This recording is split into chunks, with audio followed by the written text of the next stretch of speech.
India ranked third globally outside of the United States with more than 77 million gross square feet of LEED-rated green buildings in 2023, according to data released by the World Green Building Council.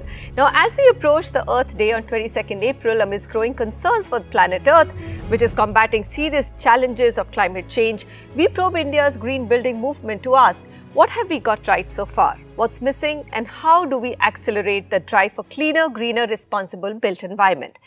Now, here's why this conversation is important.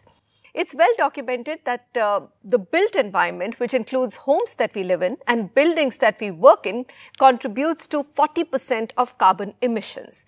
Now, these CO2 emissions are the biggest contributor to climate change or rising temperatures and global heat waves that we are all experiencing. Break down this 40% and you get 28% of emissions which come from operating a building, which essentially means the energy needed to heat, cool and power them. The remaining 11 to 12%, which is known as embodied carbon footprint, is counted from the materials used in a building like steel, cement, glass, and how sustainably have these been made, plus the activity of construction of the building itself. The most important statistics to remember and why we're doing this show, that 70% of India's buildings are yet to be built. That's the biggest reason why we must focus on getting it right. We have three important guests and stakeholders on our panel. Amit Kumar Sinha, CEO and MD of Mahindra Lifespace, India's leading developer when it comes to commitment to green buildings. Amit, thank you so much for making the time. We also have Santhanam, CEO at Saint-Gobain Asia Pacific in India, a global material supplier and a company which is pledged to reduce carbon footprint on its operations and also to help customers build more sustainably. Mr. Santhanam, good to have you with us, sir. Mili Majumdar, Managing Director, Green Building Council of India or GBCI, which is known for developing the leadership in energy and environmental design LEED certification system. Mili also goes very deep into the research in this area. Mili, pleasure to have you with us always. Amit, let me start with you. You know, Mahindra in the real estate space is one of the companies which is committed to very big targets, let's say, net zero energy, waste and water buildings by 2030. You also have the country's first net zero energy project in Mahindra Eden in Bengaluru.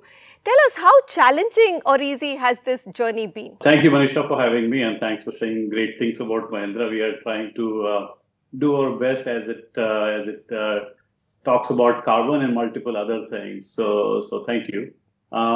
As you know, as you correctly said, I'll highlight maybe 3 or 4 points. First is 75% of India is yet to be built, as you touched upon. So we have a great opportunity to build the right buildings, right set of infrastructure, urban development along with it. So that's a great opportunity.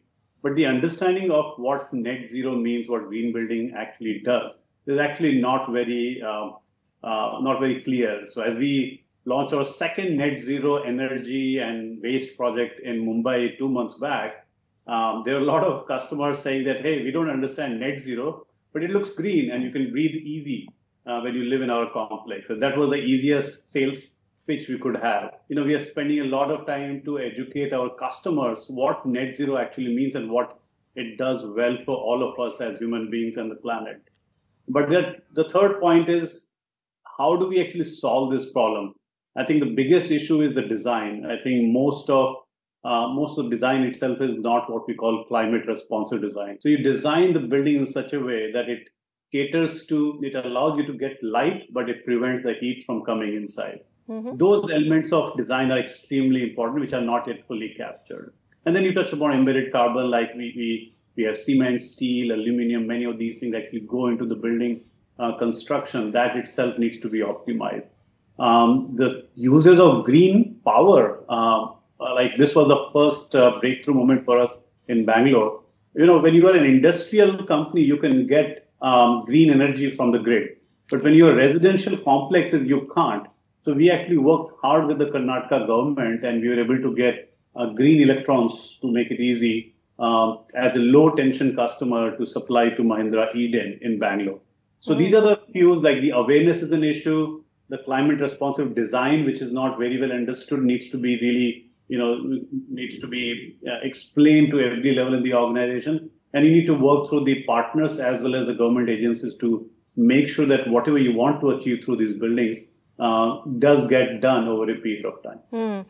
You know, Amit, you've brought up a very interesting aspect that, you know, you need to work with the state government to actually get the grid clean energy. Mr. Santhanam, let me come to you. My question to you is, in general, how open are developers, hotel owners, retailers that you work with on their commitment to cutting down carbon footprint? Would they pay more for your product, which is manufactured more sustainably? I think today, whether it's real estate developers, leading builders, or people who are occupying the buildings, which are quite often multinationals as well as large Indian companies, are not only looking at energy conservation, which was really historically what we've been doing, but looking at CO2 footprint in totality, which meant reducing the embodied carbon as well as operational carbon. Builders are really looking at it. Has it happened in the residential space? Not yet. I think people like Mahindra and others are driving that.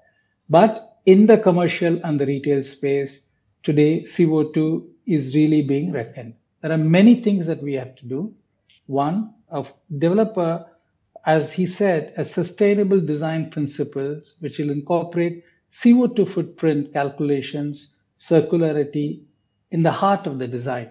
So when we get to the architects and the builders and the designers at the early stage, we find that it becomes very easy. And I wanted to add one little thing, Manisha. Today, for commercial spaces, it's cheaper to build a green building than a regular building. Wow. For commercial, not yet for residential. So your house and our houses may cost a little bit more for commercial. Why is that? I think it's very simple. I think when you look at the CO2 footprint in totality, you reduce the weight of the building. When you reduce the weight of the building, when you replace partition walls with equally sustainable products, you find that you not only reduce the weight of the building, so you use less steel, cement, concrete, and many other things. So the overall cost is lower. And today, the sustainable building materials, 95% of the green label products are available for building in India. So we are in a very right space. In a way, in a perverse way, I'm happy that India is not built, because we can do it more sustainably than the rest of the world. I know. And exactly that. We need to get it right. We need to have these conversations.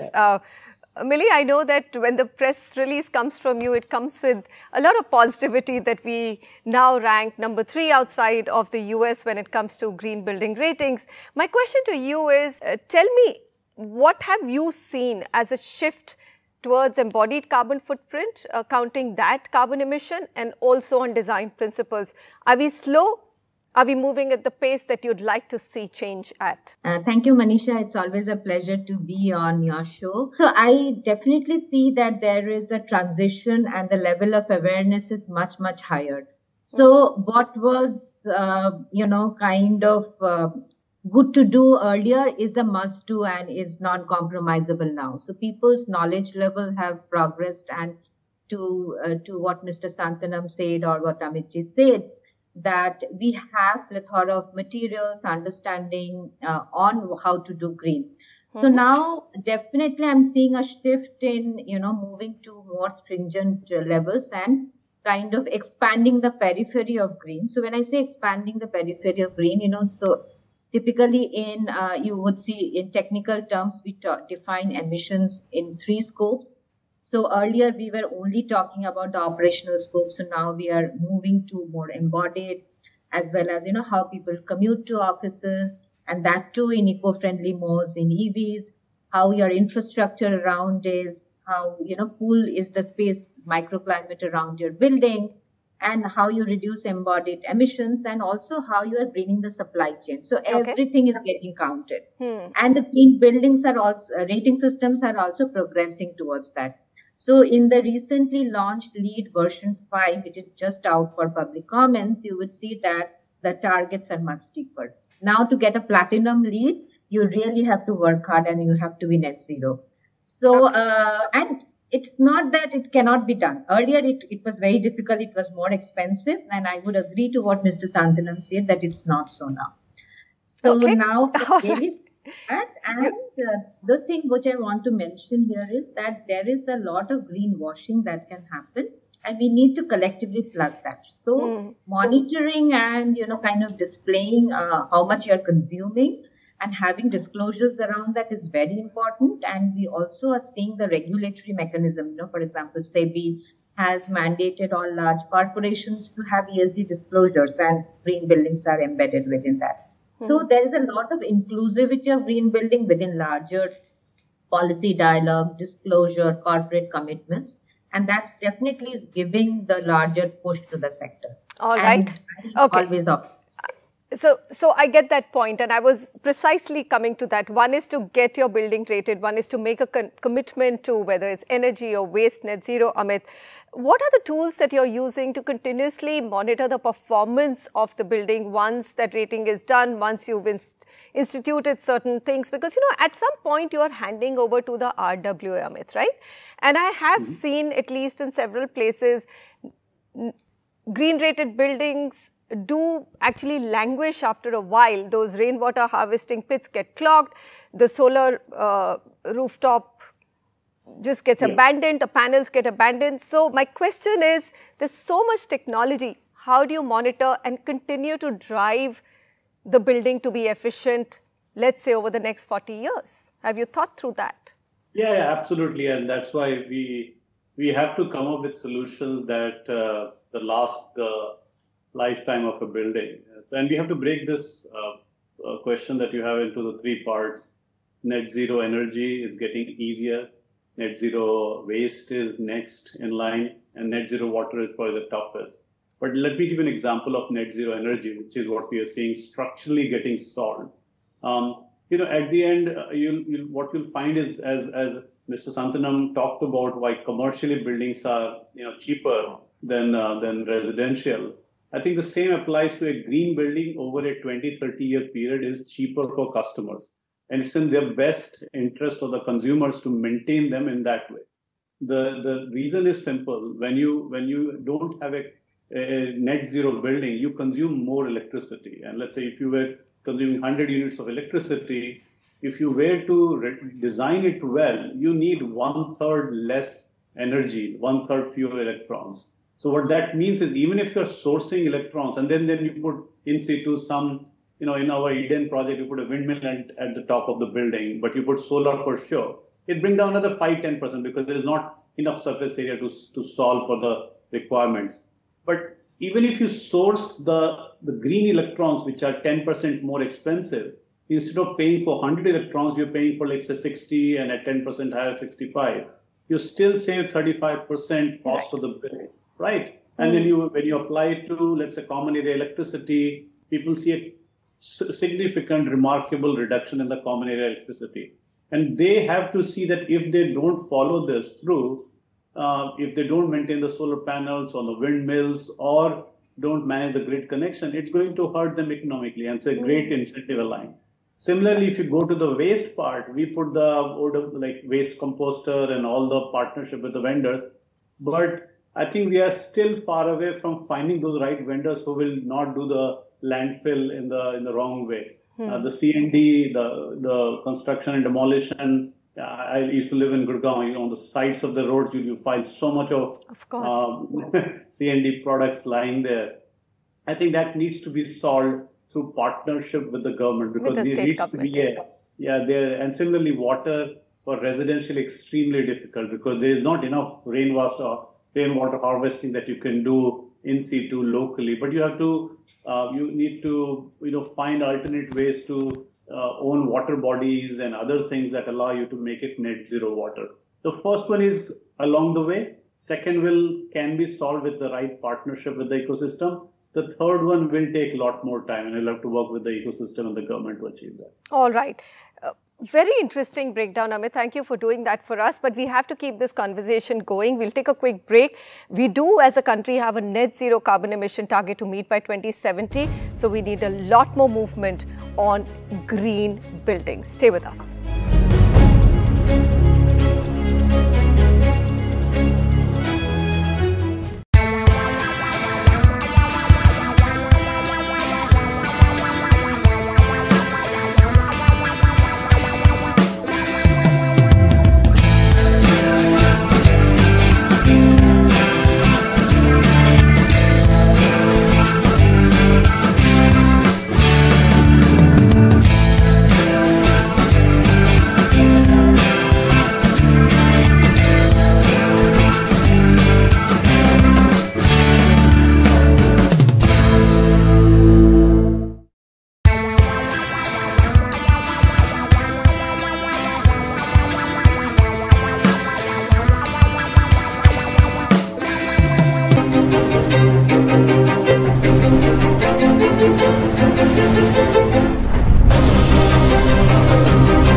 opting to buy an apartment in a gold-rated green housing project, you can reduce your energy and water consumption by 20 to 30% and lower your carbon emissions by up to 35%.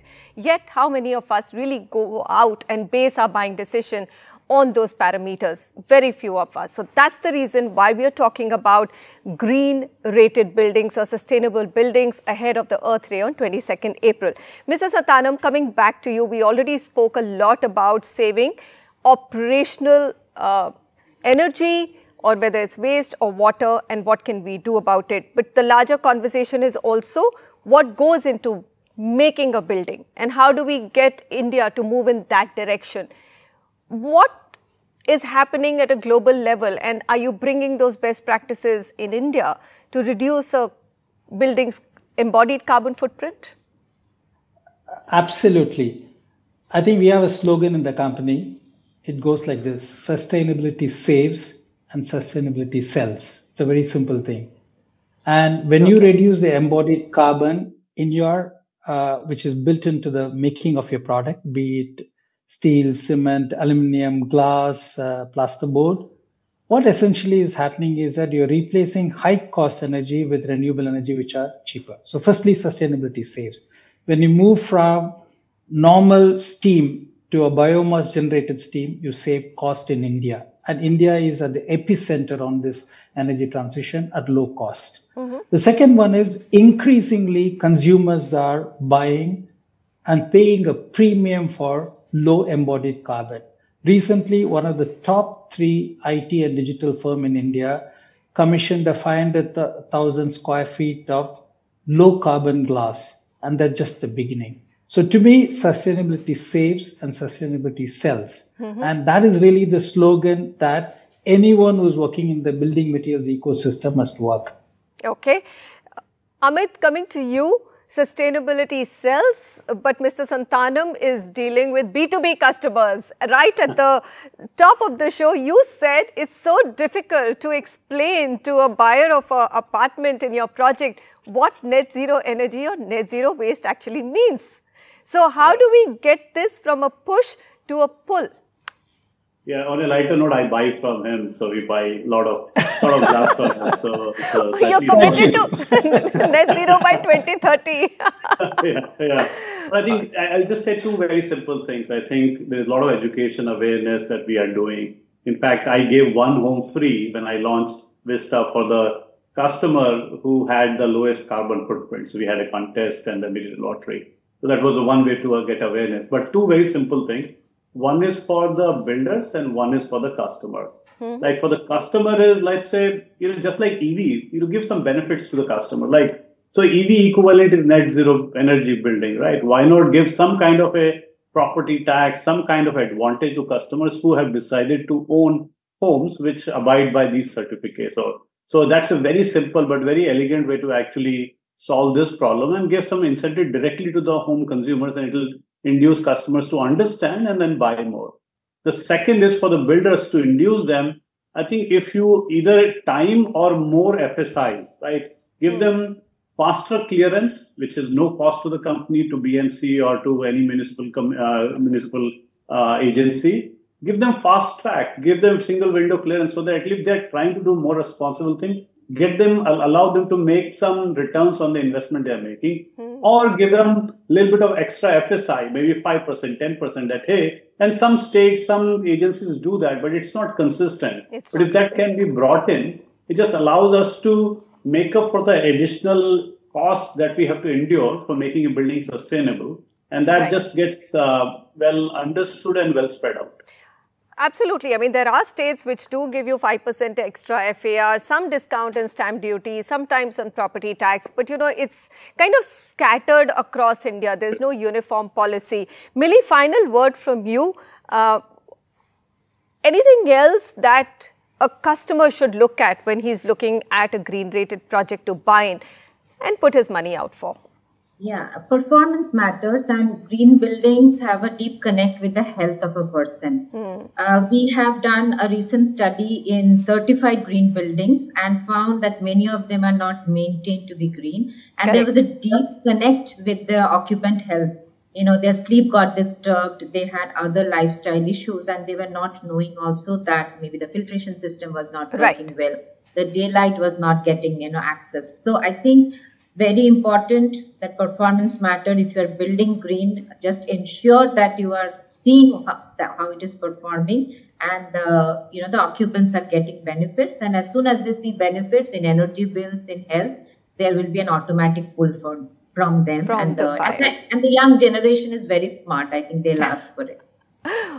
Young generation will be able to afford to buy their own home, or will I be funding my son and daughter's home purchase is another big question, looking at the way real estate prices are running away. Thank you so much to all of you for joining in this very important conversation. Thank you. Thank you for having us. Bye-bye.